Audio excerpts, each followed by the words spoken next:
看看这个牛俊杰啊，又来跟我闹，这就叫树欲静而风不止。这个牛魔王，我怎么就摆脱不掉他呢？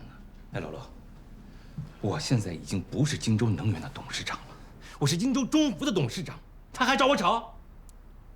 那不找你找谁呀？啊？总不能找我这个党委书记吧？总不能找齐本安吧？齐本安访平问虎去了，石红杏那就更找不上了，驾鹤西去了。你说这叫什么事儿啊？他们留下的烂摊子啊！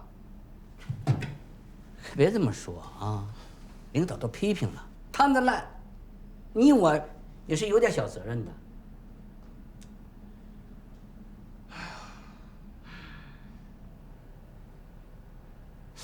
哎，我说老陆，你说这里面会不会有人在捣鬼啊？咱们和傅长明这边刚订完协议，外界立刻就知道了，这荆州各界债主都上门来祝贺了。现在债权人可厉害呀，为了讨债，四处安插耳目。不说这个了。好呀好呀，那咱们就讨论一下这个奖金还能不能发。什么叫能不能发呀？皮总，咱别开玩笑，我都睡沙发了。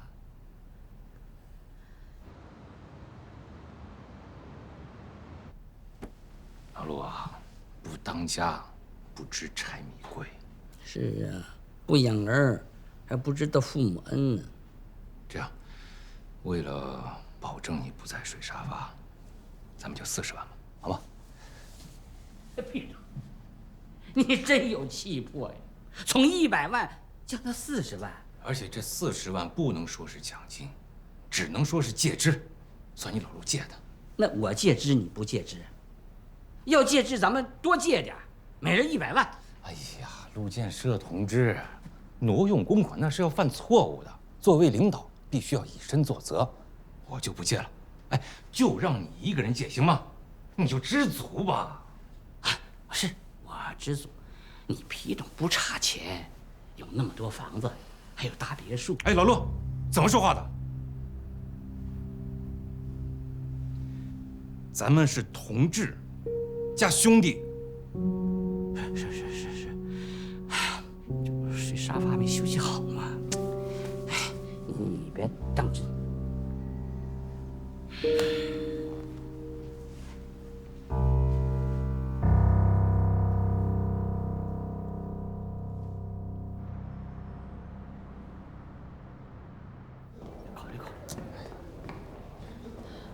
你们皮丹董事长的办公室在哪儿啊？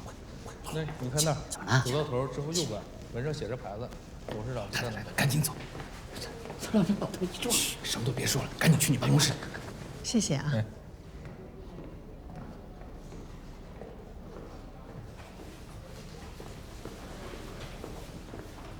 呦，哟，程师傅，您好。吴主任。您怎么来了？是找皮董吗？是啊，听说他在这层办公呢。对，我带您去吧。这边请。谢谢啊。应该的。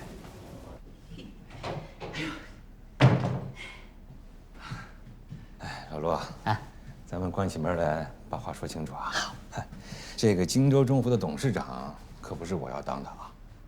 我佛系呀，与世无争。哎呀，是你要我帮你的忙，我才跳进这个火坑，所以你得凭良心，别为难我啊，别以借口睡沙发就朝我乱发脾气。皮总啊，这话也不能这么说啊。你帮我，我帮谁呀？这是谁家的买卖？林满江大董事长的买卖。领导最信任的不是我，是你。我已经到点儿了，说退就退了。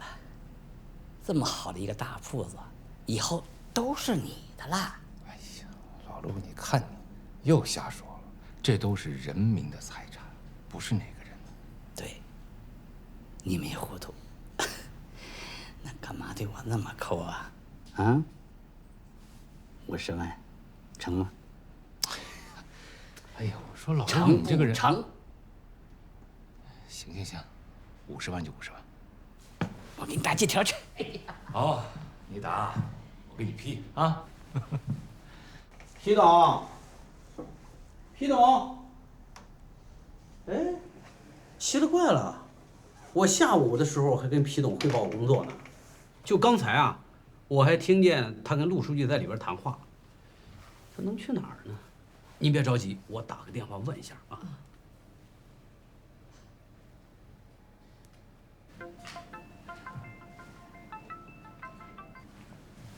喂，哎，皮董啊，我是吴四太呀，您母亲咱程师傅过来了。哦，我知道。那个这样，你别说话，我说你听着啊。那个，我妈呀，最近严重的失眠，这个精神上有点小问题。这样，你把她给哄走了，你就说我不在。我人刚刚到北京。好，先这样啊。哦，好的，好的，好的，好嘞，皮董，哎，再见啊，好。他在哪儿啊？皮董说他去北京汇报工作了。他又去北京汇报了？啊，他追着林满江干什么？林满江昨天还在我这儿吃饭的呢。他刚到北京啊？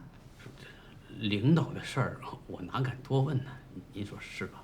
不是，那领导要是违法乱纪呢，你也不制止啊？我看见了呢，必须要制止。哎，程师傅啊，我给您叫辆车吧。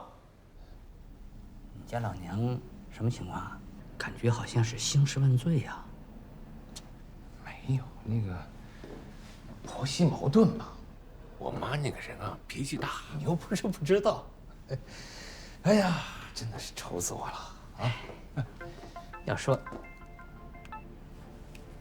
喂，大哥，大哥您说。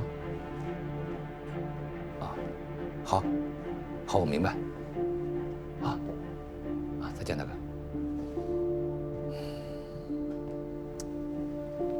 还是为了石红信笔记本的事儿，领导一回北京就给我来电话，这说明领导对笔记本是极其的重视啊。老陆啊，怎么办？我办了，没办成啊。皮总啊，这次你必须亲自出马。哎呀，陆同志啊，你不能遇到点困难就退缩呀，你就不能再出马一次啊？我没退呀，必须你亲自找牛俊杰。这个牛魔王我躲都来不及呢，你还让我去找他？你躲什么呀？你是他的领导，难道你还怕他不成啊？那也是。那这样，我先打个电话试试啊。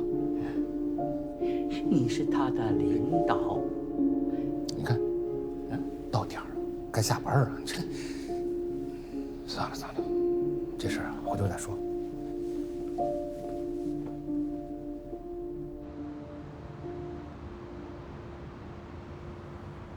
爸，我把我妈那笔记本里啊有问题的地方都给你折页挑出来了。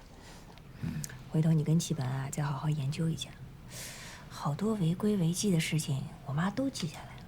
你说她是不是故意的呀？其实你、齐本啊还有林满江，都对我妈判断错误了。月儿，你还别说，还真有这种可能性。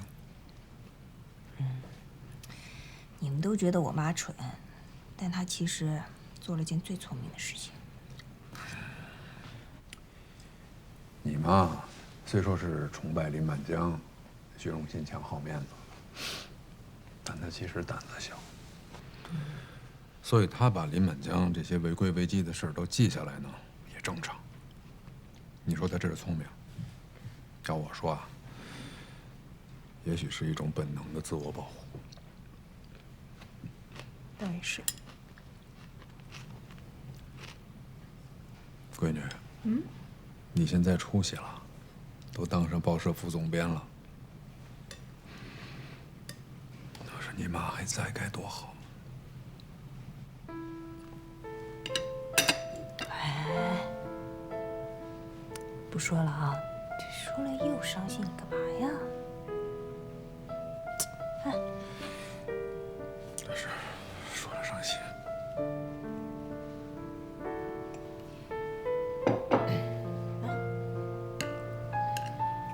吃菜，不想了啊，吃菜。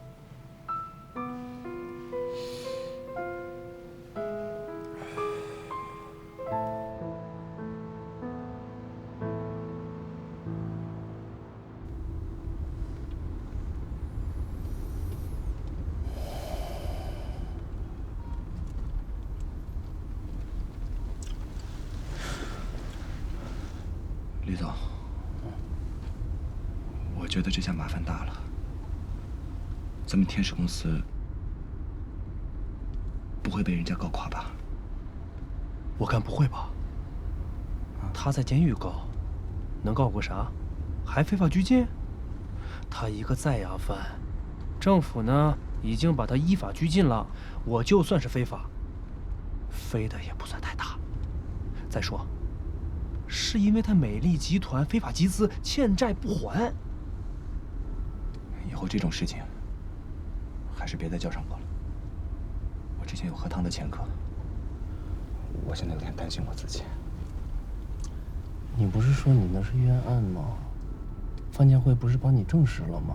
我这段时间不一直在查黄清源的案子吗？没时间顾得上我那个呢。什么事重要你不知道吗？你赶紧去把你的冤案弄清。我担心日后他们追究你啊。哎，李总，你那个梦中情人现在已经升到副总编了，你看你能不能帮我跟他打个招呼，让他出面帮帮我。梦中情人，在梦中，可是他睡着了，不接我电话。给他发个微信呗。有道理啊，燕儿。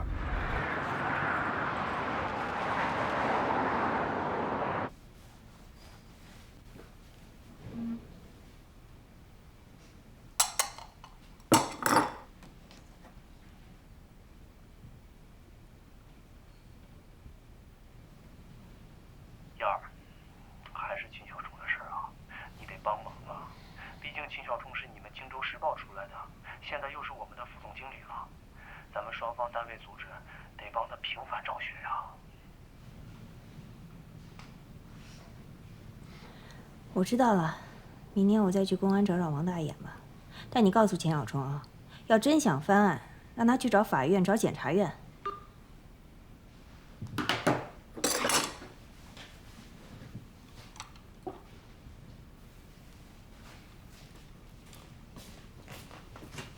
要真想翻案，让他去找法院、找检察院。听见了吧？对我的态度还是这么冰冷，完全公事公办啊！他至少回你短信了，说明有戏。他太伤心了，没有心情谈恋爱。那我得再等等。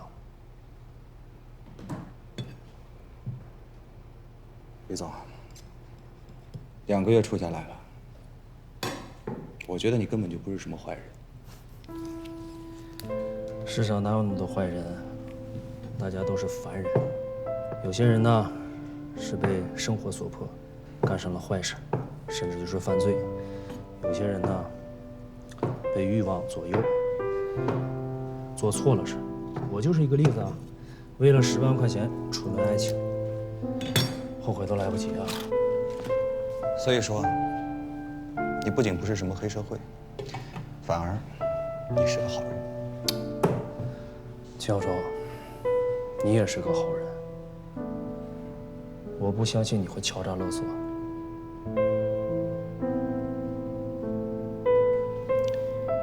谢谢。其实我们2个都是不想认命、不想服输的，可怜。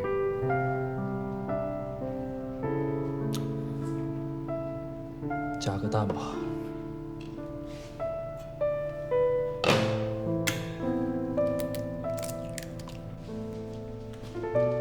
老齐，秦小冲的事儿怎么说了？你是不是又给忘了？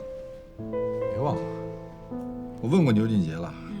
老牛说呀，这个案子具体是荆州能源副总王子和经手的，到时候让他们3个人照面谈谈清楚。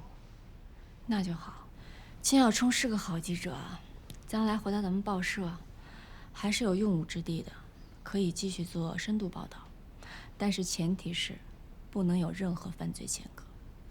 我听下来应该没有吧？据说呀，最后是皮丹把秦小冲给送进去的。皮丹啊？那这就跟申猴的那几个电话对上了。哎，申猴最近跟你电话联系了吗？没有。哟，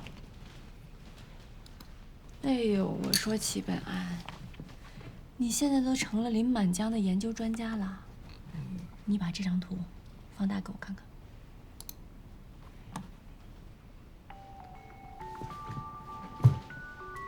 哎，刘处长，哎，是我。明天现场会的新闻直播得停了。哦，好的，我知道了。好。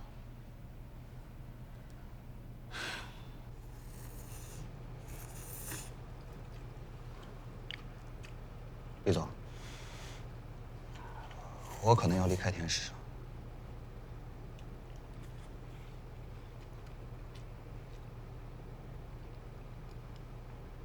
我知道，要不是因为黄清源的债，你小子能跟我干吗？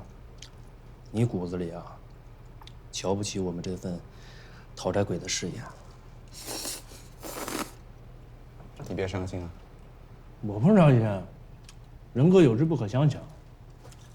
但是你想过没有，如果回到报社，你就在牛实验手下干，心甘情愿吗？我还没想好，我可能会自己先搞新媒体吧。怎么了？麻烦了，说好的事儿又有变化了。明天矿工新村棚户区现场会和新闻直播被突然叫停了。哎，我还准备大干一场呢，给报业集团领导留个深刻印象。这下倒好了，我白忙活了好几天。谁能叫停吕德光的活动啊？省委书记？应该是吧。德光，怎么回事？明天的现场会怎么停了？是平凡书记叫停的？平凡书记倒没说什么，刘省长让停的。我今天下班之前，刘省长突然打来电话，明确表态，在24号文件废止之前，不要搞这么大动作。还说了好多无胸飞提的意见。吴市长，吴雄飞市长还是找刘省长汇报了？不光汇报了，而且汇报的还挺详细。啊，他把我们活动的方案都放到刘省长的案头了。当然，这是他的权利。刘省长很担心，拆迁嘛，本来就是一个敏感的话题，捂都捂不住。你还大张旗鼓、明目张胆地搞现场直播，一旦情况失控，后果不堪设想。是。刘省长是好意，但是他谨慎地过了头。我们就是想把事实真相告诉大家，告诉全社会，免得不明真相的群众在网上乱传谣言嘛。这个道理我跟吴雄飞讲过，他也赞同。那怎么说变就变呢？真要命！德光，吴市长未必是真的赞同。不瞒你说，上次民主生活会之后，我先后找他谈过3次，都没有能够说服他同意启动棚户区的改造。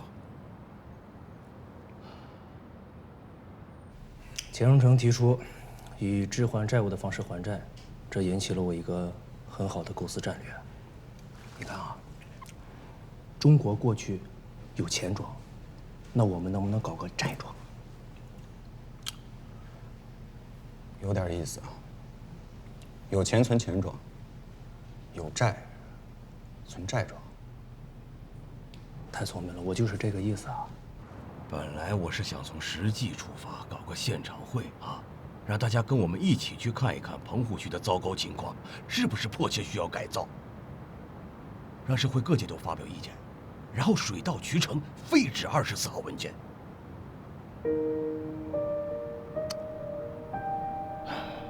现在看来行不通了，老李啊，你说该怎么办？这还用问我？你要是没想好，就叫我过来。还是要召开常委会。对，要召开常委会，一定要解决问题，废止24号文件。我就知道你绝不会退让，除非把你免职。老李，你说，我们在老百姓的痛苦面前，你我能退让吗？连古人都明白，当官要有官德，为官一任要造福一方，更何况我们这些改革开放时代的共产党干部啊！这个事儿我还真得跟你说清楚。棚户区这个鸡毛令箭还真不是谁给我的，是我自己主动讨来的。今天我还明确告诉你，我哪儿都不去，我就在荆州待着。你想没想过，你一直待在荆州，多少人对你不放心啊？我知道，人家就是对我不放心嘛。包括棚户区这个破办公室，人家都没放过，竟然在里边给我装了几个监视探头。啊？装了探头啊？真的假的？什么时候装的？谁发现的？探头应该是昨天晚上装的，但是今天一上班我就发现了。你发现的？行啊，启门，你怎么发现的？还记得那米粒儿吗？他教我怎么查找的。你说这回是谁放的？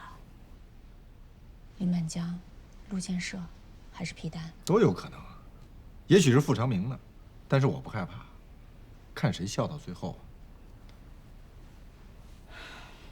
我明白你的意思了，李总。你这是想真正做一个现代意义上的债权债务清偿公司，上游要整合银行的不良资产、企业的三角债、应收款，还有民间的高利贷；下游呢，你就整合担保公司、不良资产清偿公司，还有律师团队。你要打造一个完全开放式的债权债务平台，是这样吗？线下活动全部取消。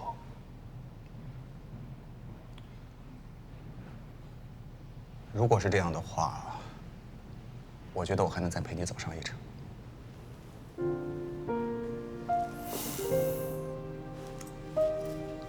直言啊，秦佛。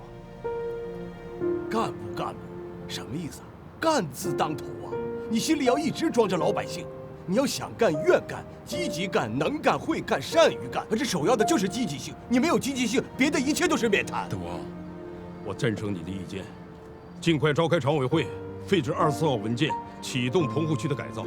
省纪委前国副书记最近和我讨论过一个问题，要宽容干事干部的失误，客观辩证地看待这些干部在改革开放过程当中所犯的错误，充分调动他们干事创业的积极性，特别是对那些敢于担当、敢于负责的干部，要让他们心无旁骛地干事创业。国父同志不糊涂啊。不过媳妇儿，你也别担心啊，你知道的，我不是一个人在战斗，牛俊杰他们都没闲着呀。还有张继英书记、纪检委，他们都盯着林满江和傅长明呢。而且张继英书记跟我透露了，这些年下面对林满江的议论不少。我相信有关部门发现问题就一定会查。再说了，他这么肆无忌惮地破坏政治生态，下面人不反应？德国，有个问题你考虑过没有？什么问题啊？刘省长，他的态度很明确，我们的常委会能开出什么结果？这能有什么结果？无非两个，通过或不通过。那不是废话吗？肯定不会有第三种结果。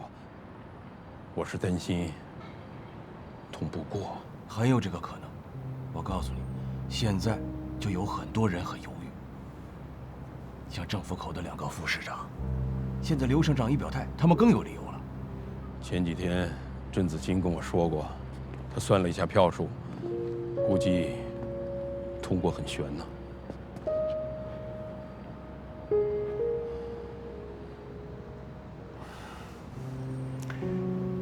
如果真是这样的话，我们也算尽心尽力了。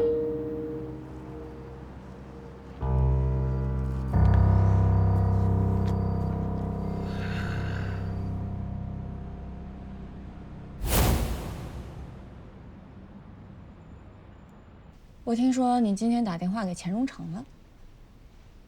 哟，耳朵够灵的，在我身边暗插暗探了。没人跟你开玩笑，说正经的呢。任三喜告诉我的。你找钱荣成干什么呀？他现在什么情况啊？债务缠身，别人躲都来不及，你还往上贴。钱荣成手里掌握着林满江腐败的重大线索，我不找他找谁啊？我当然得找他。这事儿你不是向张继英反映过了吗？让他报给中央啊，让中央查。中央查也得有线索呀。我现在做的就是寻找、提供重大线索，所以啊，我得好好的再研究研究这个林满江。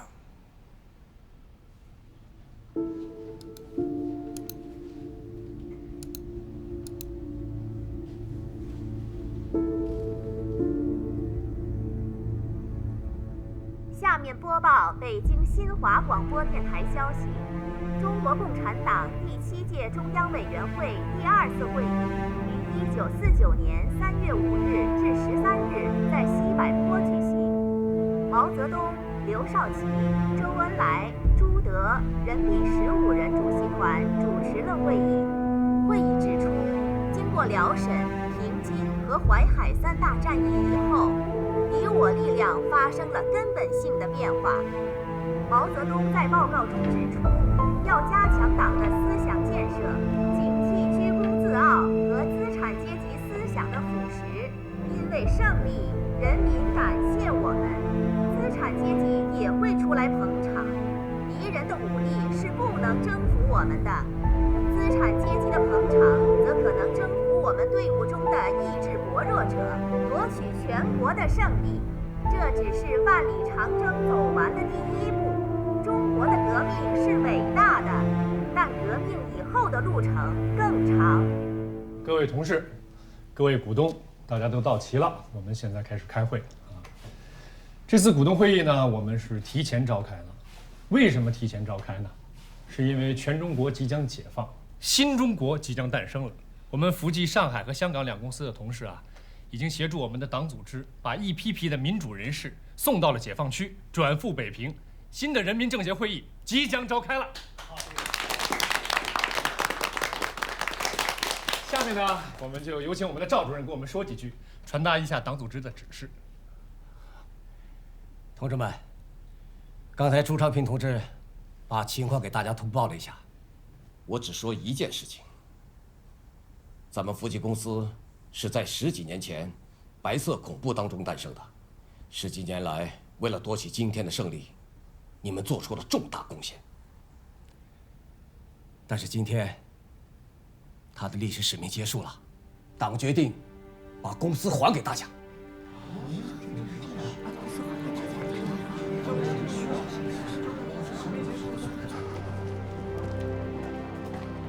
董老板，共产党是真要把金融矿还给你吗？那还用讲？共产党可不是腐败透顶的国民党。当年在荆州，朱长平就跟我说过，只要时局允许，就把金融矿还给我，绝不食言。哎，那荆州的金融矿怎么办？总不能还给军统吧？当然不还给军统，这当时是替董老板保下的，当然还给董老板。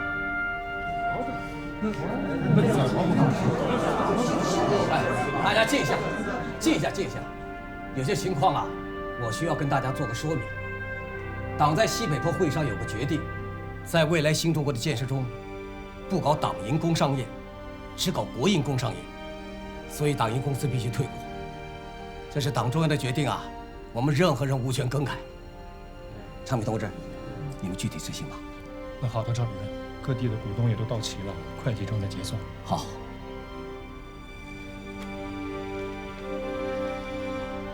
同志们，股东们，党感谢你们。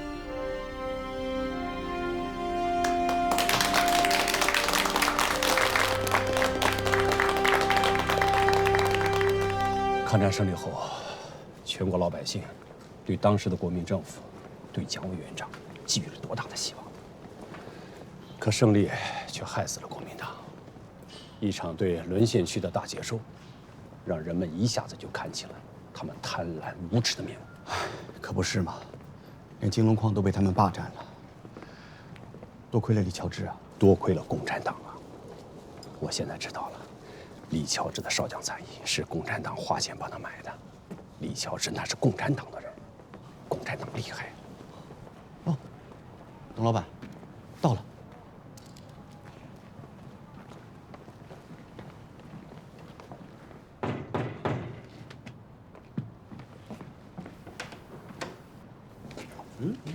你们找谁？我们找朱昌平朱老板。小朋友，麻烦你告诉朱老板，我们是从新加坡过来的。好，你们等着。哎，谢谢。这小朋友真乖。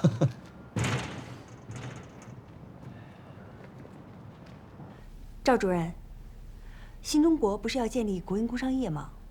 我们大家可以把股份交出来，给未来的新中国起办国营工商业，大家说行不行？对呀，哎，这个主意好，我同意，我同意，我同意。对呀，就是。爸，新加坡过来的一个董老板到了。好的，知道了，道奇，谢谢你啊。阿宝，哎，你先替我去接一下董老板，我这边结束就过去了。嗯，好。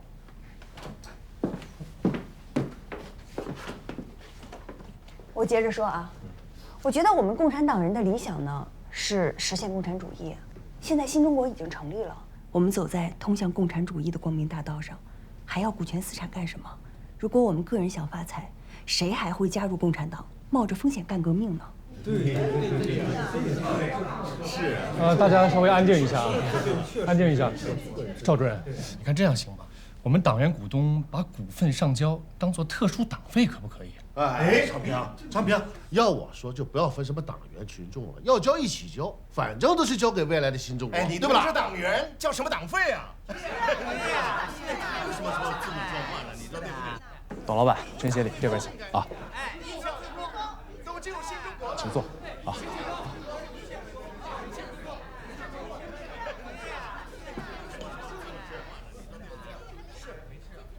不是开股东会吗？这大家吵吵什么呢？啊，共产党给公司股东退股，但大家不愿意要股权。啊？这大家是怕将来共产吧？哎呦，董老板，你想哪儿去了？这是党员股东的事儿。你们党员股东得风气之先啊！哎，阿华同志，你赶快去说说，我的股权财产也都不要了，我们金龙矿也上交了，交给新中国啊！董老板，哎呦，董老板，你跟我们他不是一回事儿啊！阿宝同志，我拥护共产党，拥护共产，拥护新中国。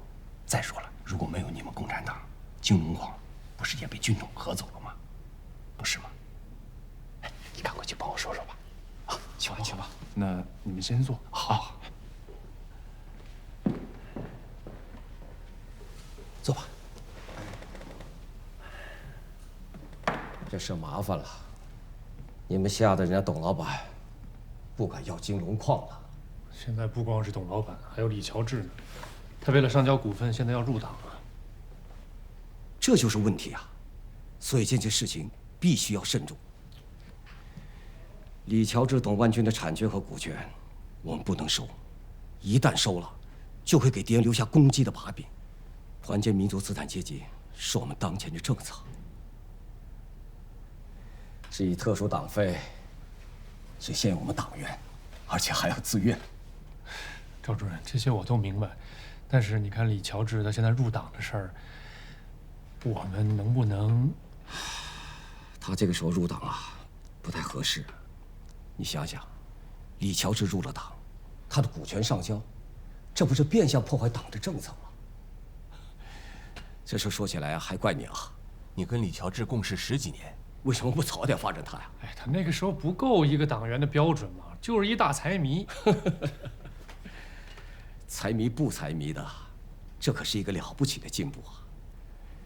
这说明什么？说明我们共产党人的理想在改变李乔治。但是李乔治的工作必须由你去做，他的股权绝对不能收。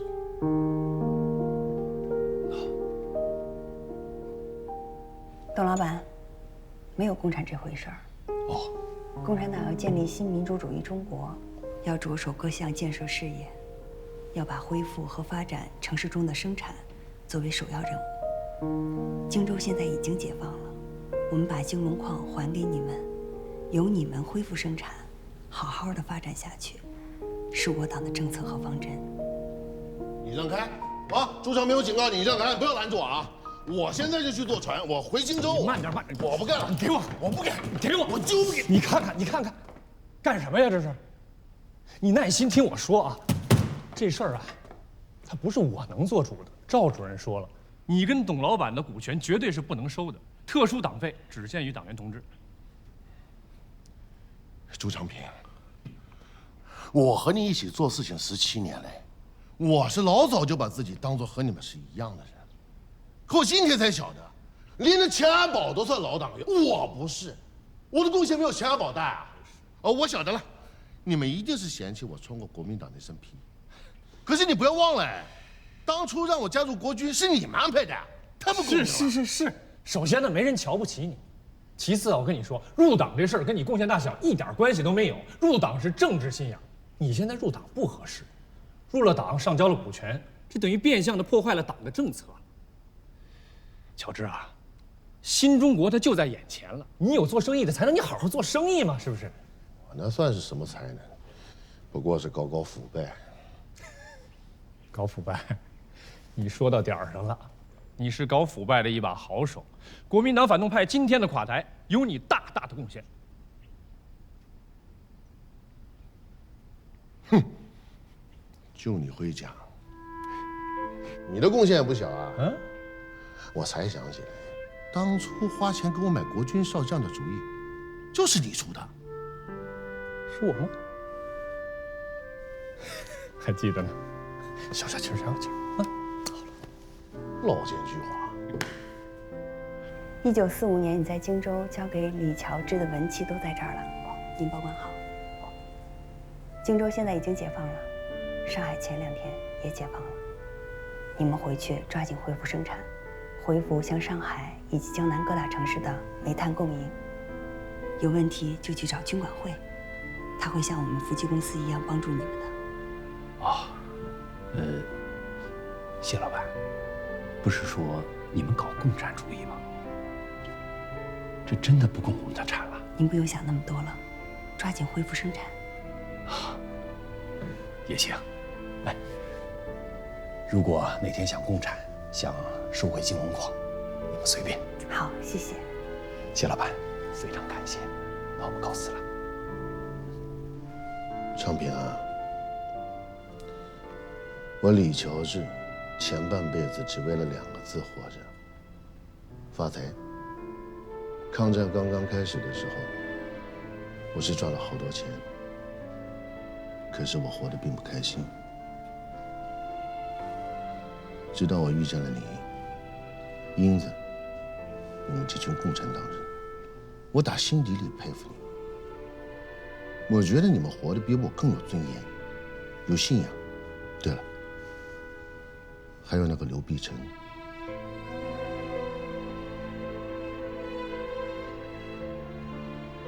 你还记得刘碧晨？他是你们省军工委的书记，牺牲前给你留了一封信，是我亲手交给你的。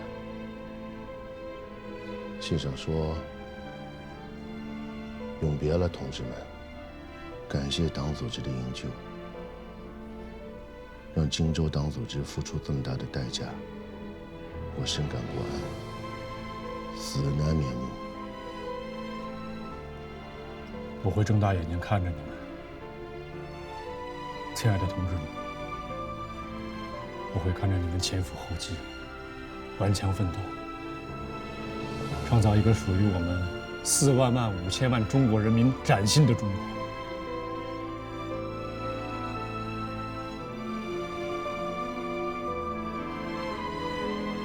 现在，新中国就在眼前了。是啊，昌平，新中国都要成立了，我不能还在党外啊。给我点时间，我再跟党组织去汇报一下。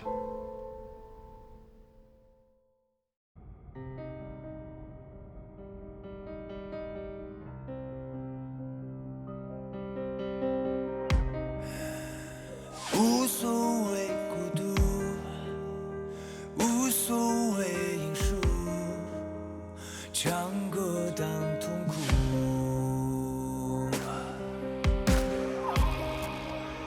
人生的脚步，追逐着幸福，总有风雨骤。黎明的光辉，传黑，点亮你的美。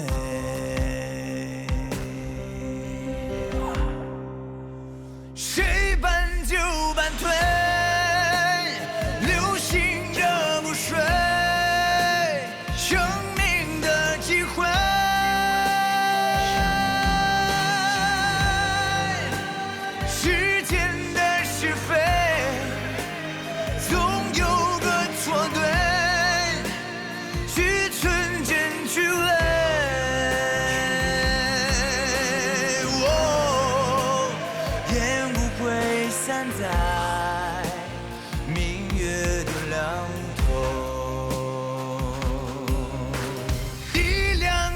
教会正义的回馈，是无坚不摧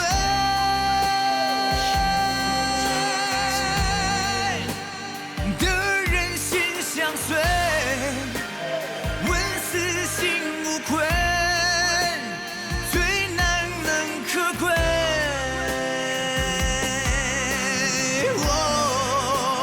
光明都洒在清风里。